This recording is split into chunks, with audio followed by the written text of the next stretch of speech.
ఎక్కడ ఎవరికి ఏది కావాలో అది ఆ సమయంలో దేశకాలాదుల్ని బట్టి అనుగ్రహించబడితే అది లక్ష్మి. అందుకే భర్తృహరి ఒక మాట అంటాడు, ఆపదలందు ధైర్యగుణమంచిత సంపదలందు దాల్మియున్ భూపసభాంతరాళమున పుష్కల వాక్యతురత్వమాజి మహాపటు శక్తియున్ యశమునందనురక్తియు ప్రకృతి సిద్ధగుణంబులు సజ్జనాళికిన్ అంటాడు. ఓ ఆపద వచ్చిందనుకోండి, జీవితం అంతా ఎప్పుడూ పువ్వుల పాన్ప అలా ఉండదు. నువ్వు తప్పు చేయకపోవచ్చు, అయినా ఆపద వస్తుంది.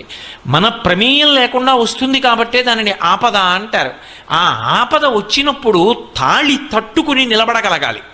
అలా తట్టుకోలేక నేలబడిపోయాడు అనుకోండి, మృత్పిండం అంటారు. మట్టి ముద్ద కింద పడిపోతే నేల కట్టుకుపోతుంది. అది బంతి అనుకోండి, కింద పడితే పైకి లేస్తుంది. కింద పడిపోకుండా పైకి లేవాలి అంటే ఉత్సాహం ఉండాలి. ఇవాళ ఈ కష్టం వచ్చింది, ఎదుర్కొంటాను, వ్యూహం రచన చేస్తాను, దీన్ని దాటి ముందుకు వెళ్ళిపోతాను తప్ప ఇక్కడ నేను ఆగిపోని, ఇలా నా ప్రస్థానం ఆగకూడదు, నేను ముందుకు వెళ్ళిపోవలసిందే అంతే అనుకున్నవాడెవడో వాడు శ్రీమాన్, వాడు లక్ష్మీవంతుడు. అందుకే సుందరకాండలో హనుమ బయలుదేరారు సముద్ర తరణం చేద్దామని. మొట్టమొదట కనపడినటువంటి వాడు మైనాకుడు కనబడ్డాడు.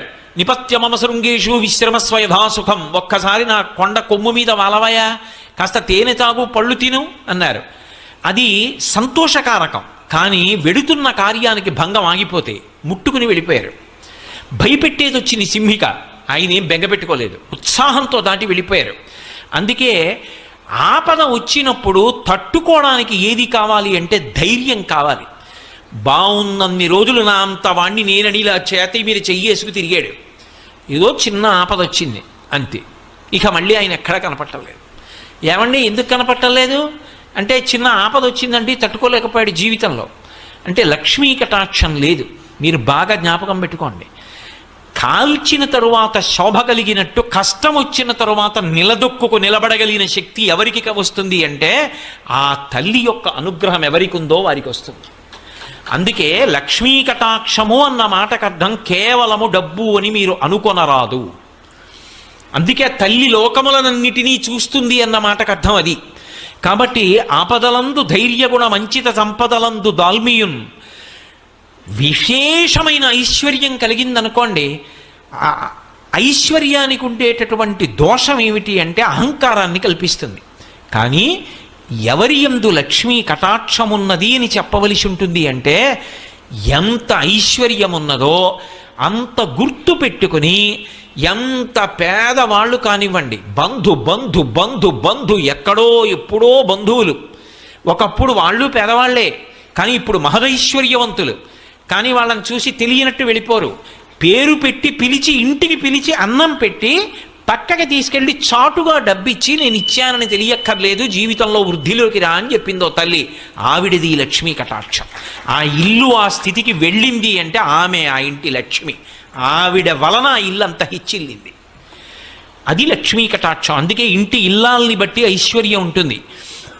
కాబట్టి ఆపదలందు ధైర్యగుణ మంచిత సంపదలందు దాల్మియున్, డబ్బున్నప్పుడు అహంకారం వచ్చేసింది అనుకోండి, ఆ అహంకారం ఏం చేస్తుందంటే ఎప్పుడో ఒక భగవద్భక్తుణ్ణి కూడా నిరసించే గుణానికి వెళ్ళిపోతుంది. అదే పతనానికి కారణం అవుతుంది.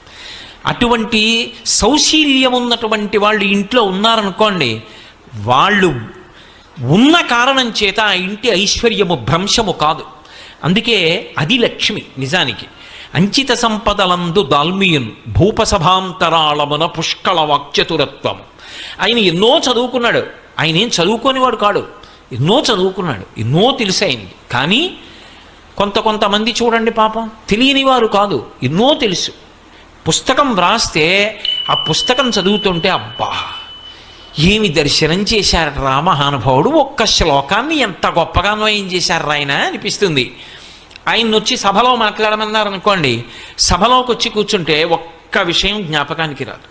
కొందరికి ఎంతో విషయ పరిజ్ఞానం ఉంటుంది, సభలో రంజకత్వం ఉండదు, అందంగా ప్రతిపాదించగలిగినటువంటి శక్తి ఉండదు. అంత మాత్రం చేత వాళ్ళు రచయితలు కాకుండా పోరు. కాలమునందు వాళ్ళ పేరు ఎప్పటికీ నిలబడుతుంది. కానీ వాళ్ళకి లక్ష్మీ కటాక్షం ఎలా ఉంది అంటే గ్రంథకర్తగా ఉంటుంది తప్ప ఒక ఉపన్యాసకుడిగా, ఒక ప్రవచనం చేసిన వాడిగా సమాన స్థాయిలో ఆ కీర్తి ఉండదు. అంత మాత్రం చేత వాళ్ళు తక్కువ వాళ్ళన్న మాట అనడానికి వీల్లేదు. నిజానికి ప్రవచనం చేసిన వాడికన్నా కూడా వాళ్ళు చాలా చాలా గొప్పవాళ్ళు. పోతన గారు ప్రవచనాలు చేసి ఉండకపోవచ్చు, అంత మాత్రం చేత పోతన గారు ప్రవచనం చేసిన వాడికన్నా తక్కువ అని మీరు నిర్ధారించగలరా? కాదు. పోతన గారి పేరు చెప్పుకొని పోతన గారు చెప్పిన పద్యాలు చెప్పుకొని బిరుదులు పొందిన వాళ్ళు ఉన్నారు. పోతన గారి పేరు చెప్పి ఉపన్యాసం చెప్పి ఎంత బాగా చెప్పారండి అనిపించుకున్న వాళ్ళు ఉన్నారు. అది వాడిది కాదు, వండినవారు పోతన గారు, ఆయన యజమాని, వీడు వడ్డించినవాడు అయినప్పుడు ఆయనే గొప్పవారు. ఆయనది ఆ లక్ష్మీ కటాక్షం, చెప్పుకున్నవాడిది ఈ లక్ష్మీ కటాక్షం. కానీ సభలోకి వచ్చాక జ్ఞాపకం రాలేదనుకోండి, సభలోకి వచ్చాడు కూర్చున్నాడు, ఏమీ జ్ఞాపకం రావట్లేదు, ఒక్క శ్లోకం గుర్తు రావట్లేదు, పద్యం గుర్తు రావట్లేదు, ఎందుకు వచ్చాడో గుర్తు రావట్లేదు, ఏం చెప్పాలో గుర్తు రావట్లేదు. అప్పుడు ఎలా ఉంటుంది ఆయన పరిస్థితి అంటే లక్ష్మీ కటాక్షం లేదని గుర్తు. భూపసభాంతరాళమున పుష్కళ వాక్చతురత్వము ఆజిబహాపటు శక్తి. ఓ యుద్ధానికి వెళ్ళాడనుకోండి, బాహువుల యందు పటుత్వం ఉండాలి, యుద్ధంలో ధైర్యంగా దూసుకుపోయి యుద్ధం చేయగలగాలి. తీరా యుద్ధానికి వెళ్ళిన తర్వాత గోడ కలుక్కుమని నెప్పెడుతోంది అనుకోండి, అసలు చెయ్యెత్తలేకపోతున్నాడు అనుకోండి, ఇంకేం లక్ష్మీ కటాక్షం. ఆజి బాహుపటు శక్తియున్ యశమునం ధనురక్తియు. నేను కీర్తివంతుణ్ణి కావాలన్న కోరిక ఉండి తీరాలి వ్యక్తికి. అది లేదనుకోండి, ఆ వ్యక్తి లక్ష్మీ కటాక్షమునకు అర్హుడు అని చెప్పడము సాధ్యము కాదు. అందుకే ఒకటి గుర్తుపెట్టుకోండి, మనిషి జీవితంలో ఈశ్వరుడు ఏదో ఒక విభూతిని ఇవ్వనివాడన్నవాడు ఉండడు. ఏదో ఒక విభూతి ఇవ్వబడుతుంది, ప్రతి వారికి ఇస్తాడు ఈశ్వరుడు. నీకేది ఇచ్చాడన్నది నువ్వు జ్ఞాపకం పెట్టుకోవాలి, నువ్వు తెలుసుకోవాలి. గుప్తంగానో బాహ్యంగానో అరహసి రహసి స్వతంత్ర బుద్ధ్యా అంటారు శంకర భగవత్పాదులు శివానంద లహరిలో. గుప్తంగానో బాహ్యంగానో అరహసి రహసి స్వతంత్ర బుద్ధ్యా అంటారు శంకర భగవత్పాదులు శివానంద లహరిలో. అది అతని జీవితం ఒడ్డెక్కడానికి, అతని జీవితం తరించడానికి కారణమవుతుంది. ఎందరో పెద్దలు ఉన్నారు. డొక్కా సీతమ్మ గారని మా తూర్పుగోదావరి జిల్లాలో ఉండేవారు మహాతల్లి. ఆవిడ ఇంటికొచ్చిన వాళ్ళకి అన్నం పెట్టడానికి అందవేసిన చెయ్యి, అంత ప్రేమతో అంత ఆర్తితో అన్నం పెట్టేది. అటువంటి తల్లి శరీరం విడిచిపెట్టిన రోజున ఆకాశంలో జ్యోతి రూపంలో వెడుతుంటే ఇద్దరు మహావిద్వాంసులు అగ్రహారంలో కూర్చుని మాట్లాడుకుంటున్నారు అమలాపురం దగ్గర. ఆవిడ జ్యోతి వెడుతుంటే చూసి వాళ్ళిద్దరూ లేచి నిలబడి నమస్కారం చేసి, ఎవరో ఒక మహాపురుషుడు శరీరం విడిచిపెట్టాడు, ఊర్ధ్వలోకాలకి జ్యోతి వెళ్ళిపోతోంది అని చెప్పి నమస్కరించారు. భగవాన్ రమణులు శరీరం విడిచిపెట్టినప్పుడు జ్యోతి అరుణాచలానికి గిరి ప్రదక్షిణం చేసి గిరిలోకి ఎలా వెళ్ళిందో, డొక్కా సీతమ్మ గారిలోని జ్యోతి అలా ఆకాశంలో ప్రయాణం చేసి ఊర్ధ్వలోకాలకు వెళ్ళింది. ఎప్పటావిడో కాదు డొక్కా సీతమ్మ గారంటే, ఇప్పటికీ పీగన్నవరం దగ్గర ఆవిడ పేరు మీద అక్విడెక్ట్ ఉంది, ఆవిడ నివసించిన ఇల్లుంది, ఆవిడ అన్నం పెట్టిన గదులున్నాయి. ఆ తల్లి ఈ మధ్య కాలం వారు ఆఖరికి కలెక్టర్ గారితో కబురు చేశారు డొక్కా సీతమ్మ గారికి. ఎవరు? భారతదేశం వాళ్ళు కాదు, లండన్లో యువరాజు పట్టాభిషేకం చేసుకుంటూ ఇంతమందికి అన్నం పెట్టిన తల్లి వచ్చి నాకు ఆశీర్వచనం చెయ్యాలని కలెక్టర్తో కబురు చేశారు విమానంలో తీసుకురమ్మని. నేను రానన్నారు ఆ తల్లి. రానంటే ఆవిడ చిత్రపటం గీయించి పంపించమని డొక్కా సీతమ్మ గారి చిత్రపటాన్ని పక్కన పెట్టుకుని ఆవిడ పాదాలకు నమస్కారం చేసి వైస్రాయిగా పట్టాభిషేకం పొందాడు. అది ఈ దేశ ఔన్నత్యం. దానం చేసి అన్నదానం చేసి డొక్కా సీతమ్మ గారు ఆ స్థాయిని పొందారు. తరించడానికి కారణం కాలా? ఒక గృహస్థుగా ఆఖరికి అమ్మ అన్నం తినేసి వచ్చామమ్మా, కడుపు నిండుగా ఉంది తల్లి, ఒక్కసారి మిమ్మల్ని చూడ్డానికి వచ్చామంటే ఆవిడ ఏం చేసేవారో ఒకటి తెలుసా? చెయ్యి చాపరా అని వచ్చిన వాళ్ళందరికీ కాస్త చింతకాయ పచ్చడి వేసి నాకమని మంచినీళ్ళు ఇచ్చేవారు. ఆవిడ చేత్తో చేసిన చింతకాయ పచ్చడి అంత రుచిగా ఉండేది తప్ప పెట్టకుండా పంపించేవారు కాదు. ఇంటికి వస్తే ఏదో ఒకటి పెట్టి పంపించాలి. ఆవిడ ఆర్తి చివరికి ఏమైందంటే ఐశ్వర్యం అంతా అయిపోయింది, ఏమీ లేదు. భర్త గారు బాధపడ్డాడు. ఎందుకు బాధపడతారు? మనం చేసేది మంచి పని, పరమేశ్వరుడు చేయిస్తాడన్నారు. పొలం దున్నుతుంటే బిందెలు దొరికాయి, బిందెల్లో బంగారపు కణికలు దొరికి ఆవిడ చేసిన అన్నదానం కొనసాగింది. ఈశ్వరుడు కాపాడలా? కాబట్టి విభూతి ఇవ్వబడని వాడు లోకంలో ఉండడు. నువ్వు గుర్తించాలంతే. దాని పీక నొక్కేస్తే ఈశ్వరుడు ఏం చేస్తాడు? ఇచ్చాడు, దాన్ని నేను తెలుసుకోను, దానితో నాకు సంబంధం లేదు, నాకు దాచుకోవడం ఒక్కటే నాకు కావాలి, నాకు తరించే మార్గం అక్కర్లేదంటే ఆయన ఏం చేస్తాడు? మనలో నిజంగా అనుకుంటే ప్రతిరోజు వచ్చి గుడి తుడుద్దామంటే తుడవడం కష్టమైన వాళ్ళం ఎంతమంది ఉంటాం? వారానికి ఒక్కసారి గుళ్ళో బట్టలు తీసుకెళ్ళి ఉతికి ఆరేసి పట్టుకొచ్చి ఇస్తామంటే కష్టమైపోయిన వాళ్ళం ఎంతమంది ఉంటాం? అది కష్టమా? లేకపోతే ప్రతిరోజు కనీసం వారానికి నేను ఒక్క చిన్న పద్యం నేర్చుకుంటాను అంటే వారానికి ఒక్క పద్యం నేర్చుకోవడం అంత కష్టమా? వారానికి ఒక్క పాదం నేర్చుకుంటాను. పోతన గారి పద్యాల్లో ఒక్క పాదం నేర్చుకుంటాను వారానికి. చిత్తశుద్ధితో ప్రయత్నిస్తే అంత కష్టమా? 108 తక్కువ కాకుండా గాయత్రి విడిచిపెట్టకుండా చేస్తాను. కష్టమా? బొట్టు పెట్టుకోవడం మానను, అంత కష్టమా? కానీ అని వదిలేసిన వాడికి అన్నీ వదిలేయచ్చు. ఇది పట్టుకుంటానన్నవాడు ఏది పట్టుకున్నా తరిస్తాడు. పట్టుకోవడానికి ఆవిడ ఏదో ఒకటి ఇస్తుంది, ఇవ్వకుండా మాత్రం ఉండదు. కాబట్టి అలా పట్టుకుని తరించిపోతాడు. అది లక్ష్మీ కటాక్షం. అందుకే మీరు బాగా గమనిస్తే లక్ష్మి ఎక్కడ ఉంటుంది అంటే అసలు ఆవిడ ఉండని ప్రదేశం ఉండదు. ఆవిడ ఎప్పుడూ అంతటా చూస్తూనే ఉంటుంది. దృశాద్రాఘీయస్యాదర దళిత నీలోత్పల రుచ దవీయాంసం దీనం స్నపయ కృపయా మమపి శివే అంటారు శంకర భగవత్పాదులు. అటువంటి తల్లి యొక్క చూపు పడలేదనుకోండి, సారహీనమైపోతుందంతే దేశం. ఆ తల్లి అనుగ్రహాన్ని కోల్పోయారనుకోండి, జాతి జాతి నిర్వీర్యమైపోతుంది. లక్ష్మీ కటాక్షం లోపించింది అని గుర్తేమిటంటే ఒకరికి డబ్బు లేకపోవడం కాదు. మీరు బాగా ఈ విషయాన్ని దృష్టిలో పెట్టుకోవాలి. ఒక వ్యక్తి సమస్యగా అయితే వ్యక్తికి ఒకడికే దరిద్రం. అసలు దేశమే లక్ష్మీ కటాక్షాన్ని కోల్పోయిందనుకోండి, ఆ భక్తి పోయిందనుకోండి, పోయిన నాడు ఆవిడ అనుగ్రహం పోతే మొట్టమొదట నశించిపోయేదేదో తెలుసా? ఉత్సాహం నశించిపోతుంది, జడత్వం వస్తుంది. అందుకే జడత్వాన్ని ఎవరు తీసేస్తారు అంటే మళ్ళీ అమ్మవారే తీస్తుంది. మీరు లోకంలో జడత్వాన్ని తీయగలిగిన వాళ్ళు ఇద్దరినే చెప్తారు. ఒకటి అమ్మవారు, రెండు స్వామి హనుమ. అందుకే మీరు చూడండి, బుద్ధిర్యశో బలం ధైర్యం నిర్భయత్వ మరోగత అజాడ్యం వాక్పటుత్వంచ హనుమత్ స్మరణాద్ లభేత్. హనుమని స్మరించినంత మాత్రం చేత అజాడ్యం. అమ్మవారి పాదాలు పట్టుకుంటే అవిద్యానామంతస్తిమిరమిహిరోద్వీపనగరి జడానాం చైతన్యస్తబకర్మకరంద శృతిశరీ దరిద్రాణం చింతామణి గుణనిక జన్మజలధౌ నిమగ్నానాం దంష్ట్రామురరిపు వరాహస్య భవతి. జడత్వం అంటే ఏమిటో తెలుసా? అన్నీ వింటాడు, ప్రతిస్పందన ఉండదు. వింటాడు, గంటల గంటలు వింటాడు, రోజులు రోజులు వింటాడు. తాను విని చేసినది అన్నది ఏదీ ఉండదు. శృణ్వంతప, ఆ వినడం మీద అనురక్తి ఉంది, అంతవరకు మంచిది అనుకోవాలి తప్ప ప్రతిస్పందించి చేసింది ఉండదు. మీరు చెప్పండి ఊ అండవు, ఓ అండవు, నేను చేస్తానడు చెయ్యనండవు. రేపటి నుంచి ఒక్కసారి గుడికి ఎదురుగుండా ఉన్నావురా, ఒక్కసారి అలా వెళ్ళి ప్రదక్షిణం చేసిరారా అంటాడు. లేవడు, వెళ్ళడు, గుళ్ళోకి వెళ్ళడు, ప్రదక్షిణం చేయడు, నమస్కారం చేయడు. జడత్వం అంటే అలసత్వం. దీన్ని ఎవరు పోగొడతారంటే అమ్మవారు పోగొడుతుంది. అందుకే అది సామూహికంగా అందరికీ కలిపి లక్ష్మీ కటాక్షమేమి అంటే ఉత్సాహం.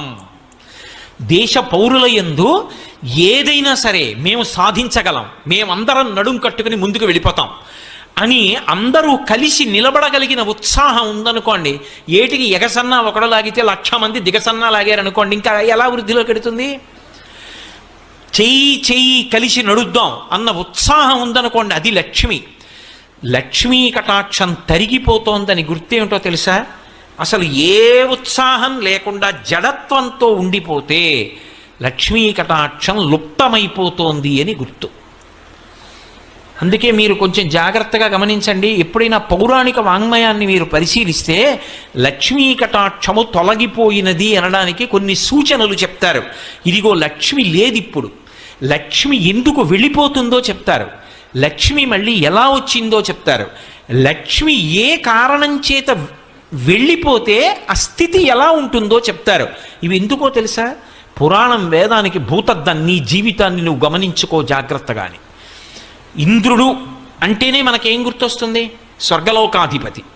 ఆయన అనుభవించినటువంటి ఐశ్వర్యం ఉండదు, అంతటి ఐశ్వర్యం అయింది. ఆ ఐశ్వర్యం ఎవరిచ్చారు ఆయనకి? అమ్మవారిచ్చింది. శంకర భగవత్పాదులు కనకధారా స్తోత్రం చేస్తూ విశ్వామరేంద్రపద విభ్రమదాన దక్షం ఆనందహేతురధికం మురవిద్విషోపి ఈశన్ నిశీతతు మయీక్షణమీక్షణార్థ ఇందీవరోదర సహోదరమిందిరాయా అన్నారు. విశ్వామరేంద్ర పద విభ్రమదాన దక్షం ఆనందహేతురధికం మురవిద్విషోపి ఈశన్ నిశీతతు మయీక్షణమీక్షణార్థ.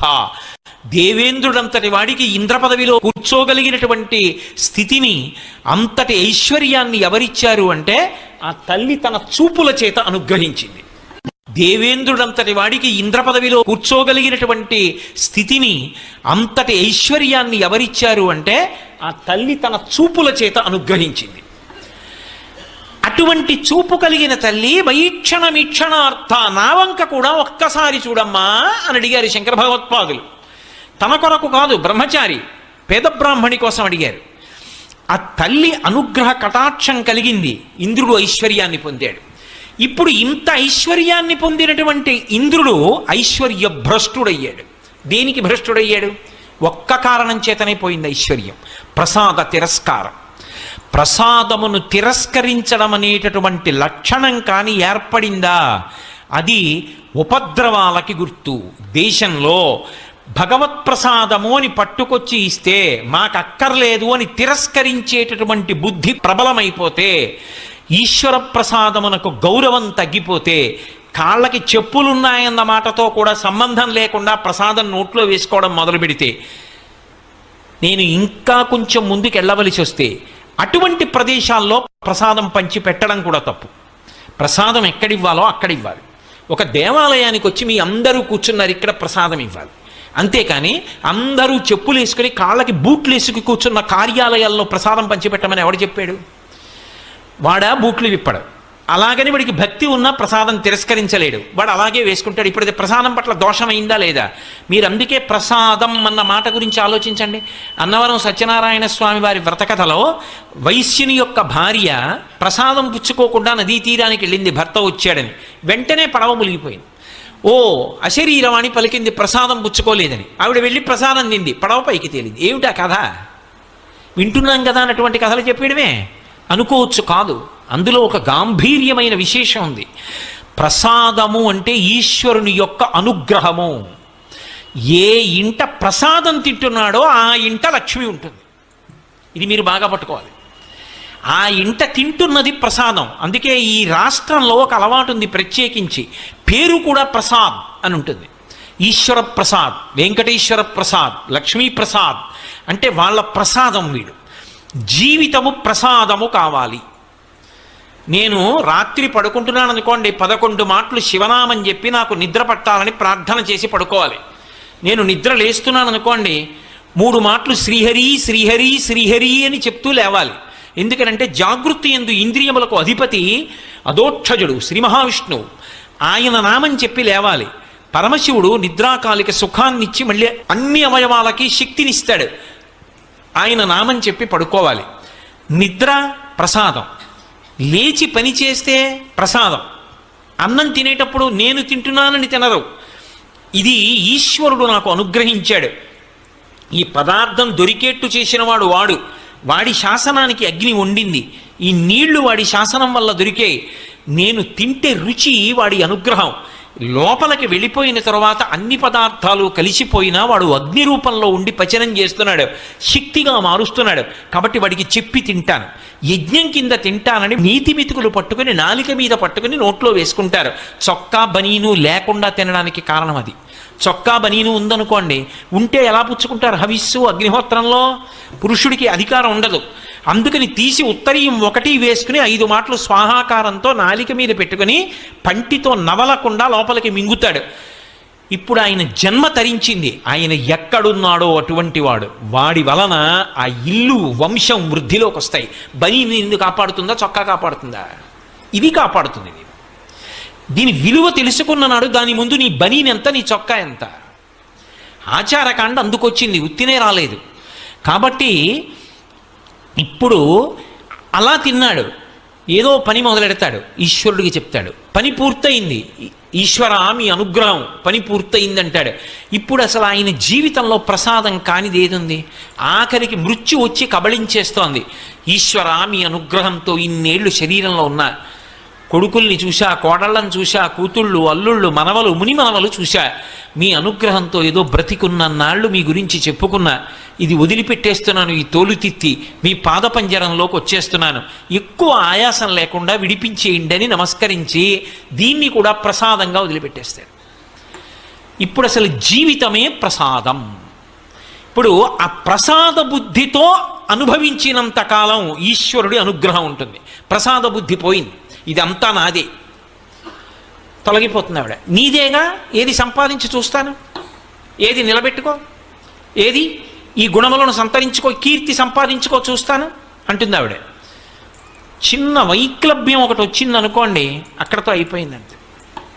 కంఠంలో జీర వచ్చిందనుకోండి, గట్టిగా మాట్లాడితే కంఠంలో పోటు వస్తోంది, ఏది ఏం మాట్లాడతాడు, అయిపోయిందా అక్కడతో కీర్తి. బతికున్నంత కాలం ప్రతిరోజు వాక్సుమములను సమర్పించాడు. దేనివల్ల?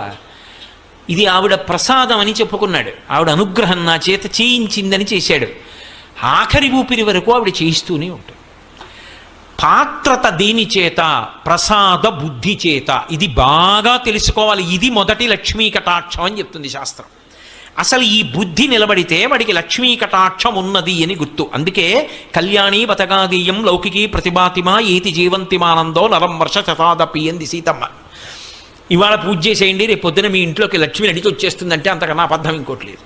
అది కాదు లక్ష్మీ కటాక్షం అంటే. నీకు లక్ష్మీ కటాక్షానికి కారణాన్ని నువ్వు తెలుసుకోవాలి. ఆ కారణం తెలుసుకుని రమించి నువ్వు పూజ చేయాలి. ఆ బుద్ధితో నిలబడాలి, అది ప్రసాదం అవుతుంది. అందుకే చూడండి, ఇప్పుడు పాత్రత అంటే అసలు వీడికి ఇది ఇవ్వవచ్చు, ఆవిడ దేని చేత చూస్తుంది అంటే వీడి బుద్ధి ఎటువంటిది, అప్రసాద బుద్ధి ఉంది, ఆవిడ అనుగ్రహిస్తుంది.